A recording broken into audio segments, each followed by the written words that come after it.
What's the boldest thing you ever did without thinking it through? When I was 17, I catfished my dad's new wife. Not for fun, not for revenge. I did it to protect my little brother. Dad left when I was 10. One morning he was packing a suitcase. The next he was posting beach selfies with a woman named Vanessa, who was barely older than my babysitter. By the time I turned 15, they were married. He moved 3 states away and started a new family. I only saw him on birthdays, and even then, it felt like he was ticking a box. But then came Liam, my half-brother. He was this wide-eyed, giggly little tornado who called me sissy and followed me around like a duckling when I visited. He was the only thing that made those weekends bearable. Then one night I overheard something, Vanessa on the phone, arguing with someone, saying things like, "He's not my responsibility, and I never wanted a kid." And suddenly everything clicked. The way Liam flinched when she raised her voice. How he always asked if he could earn hugs. I told my dad what I'd heard. He waved it off, said I was being dramatic. Vanessa's just stressed. Don't stir up trouble. So I did something reckless. I created a fake Instagram account, used AI to make a fake face, set up a fake identity. I pretended to be a young mom who joined a parenting forum Vanessa was active in. We started talking.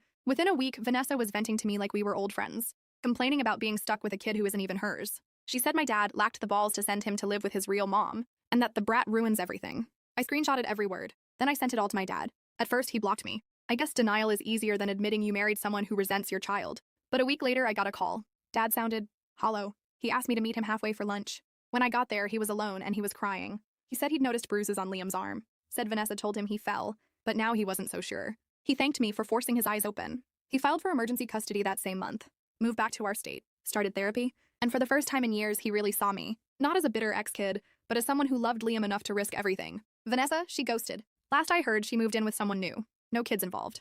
People say what I did was extreme, invasive, even cruel. But Liam sleeps through the night now. He laughs louder. He doesn't flinch when someone raises their voice. So yeah, catfishing my stepmom, boldest thing I've ever done. But I'd do it again in a heartbeat.